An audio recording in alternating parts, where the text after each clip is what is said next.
Hello class 12. In today's video lecture, children, I'll be continuing with the same factor, that is temperature, and its effect on rate of reaction. I'll be telling you more detail about Arrhenius equation. So let us quickly recall what we did in the last session.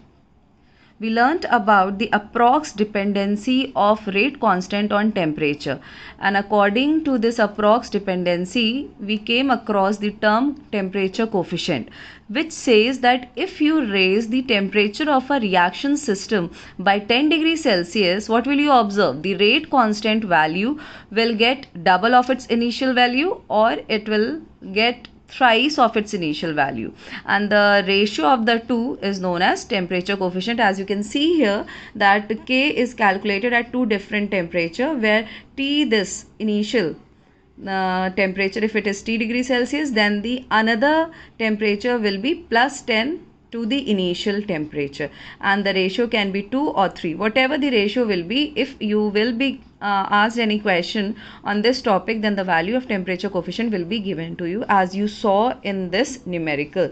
The value of temperature coefficient was given as 2, and then you required to find out the rate constant or the rate of the reaction at 80 degrees Celsius, where initial rate of reaction was given at 20 degrees Celsius as x.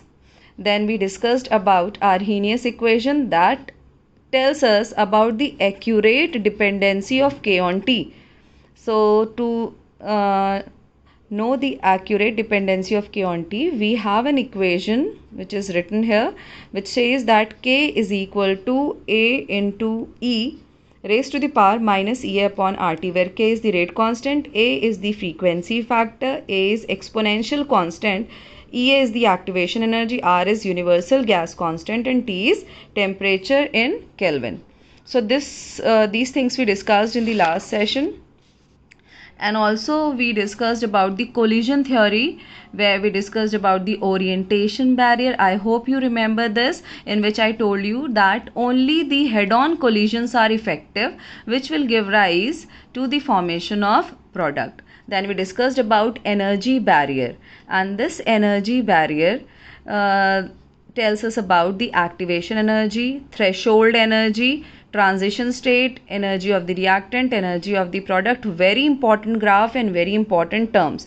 You can get these definitions directly in your board examination. So children, please go through these topics thoroughly, and if you have not seen the previous video, first go and watch that video and then listen to what I am telling you in today's session. So in today's session, I'll be discussing with you first of all the effect of catalyst on activation energy, because in the last session I concluded the session with activation energy only, so it will be easy for you to understand this first. So effect of catalyst on activation energy. This is again the same graph, where you can see that you have energy on the y-axis and reaction coordinate on the x-axis, and this graph represents this is what? This is transition state. Transition state means the energy barrier. So these reactant, this is ER, represents the initial energy that the reactants possess. These reactants need to cross this energy barrier, this transition state, and then it will get converted into product. And then final products possess some energy, which is represented as EP. Now the difference that you must have observed from the previous graph is this, that you can see there is another slope here. Okay, now what is this? This is actually, this previous graph is the activation energy. It represents the activation energy in the absence of catalyst, and then this alternate slope, this alternate graph is the activation energy in the presence of catalyst. Now very easily you can understand that in which case the feasibility of the reaction is more. Obviously in this second case. Please mention here this children, that this represents, this part represents the activation energy in the absence of catalyst. This is in the absence of catalyst, and this alternate pathway is in the presence of catalyst. Please do mention this in your graph. So what can you see here? Obviously, when this barrier has lowered down itself, then the feasibility of reaction will be more.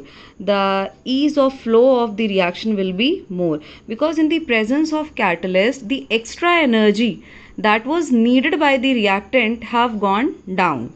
Otherwise, in the absence of catalyst, they needed this much of energy. But when you are carrying out the same reaction in the presence of some suitable catalyst, what has it done? The catalyst has lowered down this activation energy so as to facilitate the reaction course, so as to make the reaction occur in a simple way. So basically, what is the purpose of a catalyst? A catalyst is a chemical substance that provides an alternate pathway. Mark this, that provides an alternate pathway to the reactants to form the products by lowering its activation energy. So if you recall the previous video, there I discussed with you the activation energy, the threshold energy. I'm again reminding you the same thing. Activation energy is the extra energy that the reactants need to have in order to cross the transition state, as you can see here, to get converted into product. And what is threshold energy? Threshold energy is the total energy, total minimum energy that the reactant should have in order to proceed the reaction, in order to form the product. And threshold energy can be considered as the sum of ER and EA. And what happens in the presence of catalyst? The barrier, this otherwise this, you can see a very high mountain which was to be climbed by the reactant to form the product, has reduced its height, and this reduction in height occurred in the presence of catalyst. So this is what the role of catalyst is on the activation energy. Very important, children. You might get this in your board examination. Now moving further, here now with the help of this graph, you will learn about the Arrhenius equation, from where this Arrhenius equation came into existence. So please again pay attention to this graph. In this graph, this y-axis, as you can see, this y-axis has the fraction of molecules. Okay, fraction of molecules, and this x-axis has the kinetic energy. So what is the difference between the two graphs? In this case, on this axis we had energy, and in this graph, on this axis, x-axis, we have energy, that is kinetic energy. And first of all, study this yellow line. Okay, only pay attention to this yellow line. As you can see here, that the graph is moving like this and is coming here. And this, if you compare these two axes, this part represents the fraction of molecules possessing a suitable energy, any energy, say if I say 20 joule at this point. So if you say that what is the fraction of molecules which possess 20 joule of energy, you can compare this. And this is the highest point, this is the highest point of the graph. Corresponding to this, there must be some energy. If I say this energy is 40 joule, and on the y-axis corresponding to this, you have the molecules, fraction of molecules. So what did you observe? You observe that the maximum molecules, the maximum fraction of molecules, because when you are going up in this direction, in y-axis direction, the fraction of molecules are increasing. So from the graph you can say that at this particular point, the fraction of molecules is maximum. The fraction of molecule is maximum at this particular point, and at this particular point they have the energy of 40 joule. Okay, but here you can see that I have marked a line which is saying it is transition state. Though the maximum molecules have 40 joule of energy, yet this energy is not sufficient for these molecules, these fraction of molecules, to cross this transition state and form the product. Okay, now the product formation has occurred only by these fraction of molecules which fall in this range, Please pay attention to what I am telling you, because when you are moving in this direction, the energy the energy is increasing. Suppose this is 80 joule. Okay, so all the molecules which is having the fraction of the molecules that is having 80 joule of energy minimum, that can only cross this transition state and get converted into product. Are you getting it? So in this direction the energy is increasing, and in this direction the fraction of molecule is increasing.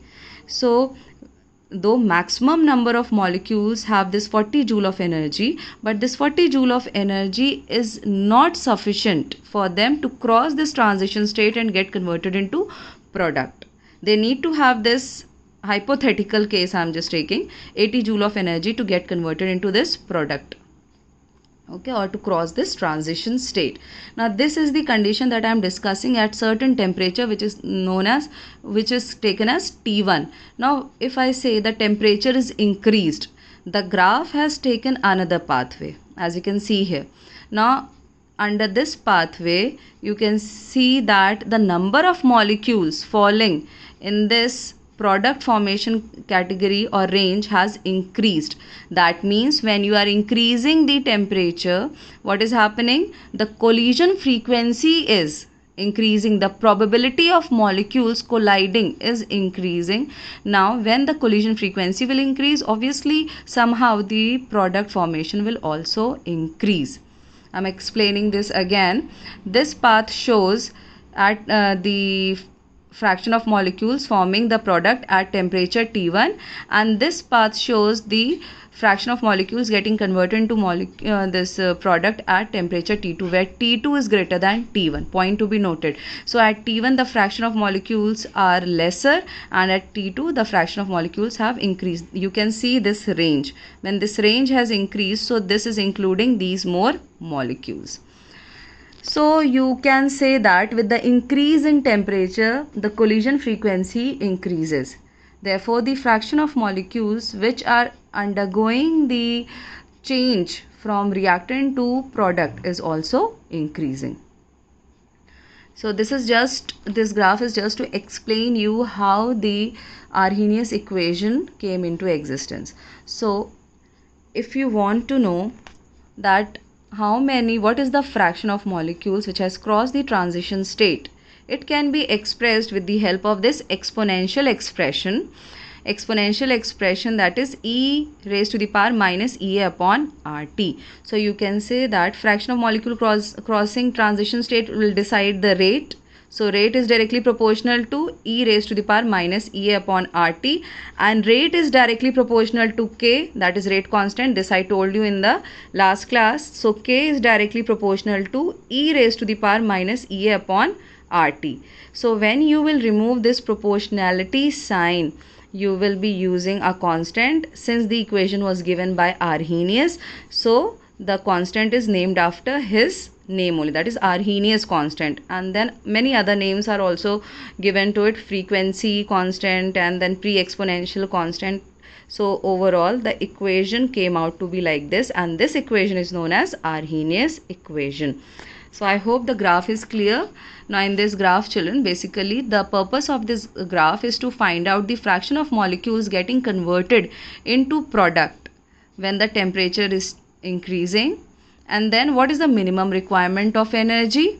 Okay, so you can see here that the maximum molecule have 40 joule of energy, but those maximum molecules cannot undergo the effective collision to form the product because the energy that they have is not proper. As I told you, for effective collision the molecules must have proper energy and proper orientation. So here we are considering only energy. So obviously when these molecules are getting converted into this product, that means they have undergone head-on collision, that is the orientation is also proper. But in this case only energy is studied. So as you raise the temperature, the number of molecules getting converted into product has increased. The number of molecules having 80 joule of energy, because you are providing some extra energy to the system, so obviously the number of molecules, the fraction of molecules having 80 joule of energy will increase. So the formation of product or the fraction of molecules participating in the product formation has increased. So this fraction of molecule can be written as in this exponential form, and then you can deduce this expression. Again telling you children, deriving equation is not that important in chemistry. This is just to make you understand, but eventually what you need to remember is the final equation, because again reminding you, in chemistry you get the numericals based on the equation. You don't get any derivation in the exam. So this is all for today. I hope the two graphs are clear. The effect of catalyst on activation energy is clear. So first of all, you will note it down, this graph in continuation to the yesterday's session, and then you will note it down this. Now this is not the end of the topic, that is the effect of temperature and rate of reaction. The effect has been explained to you, but this equation will be simplified in the next video. Because you cannot use this equation to solve the numerical. This has to be converted into simple form, that is in the log form, to get the answer, that I'll be discussing in my next video. Thank you for watching the video children. Take care.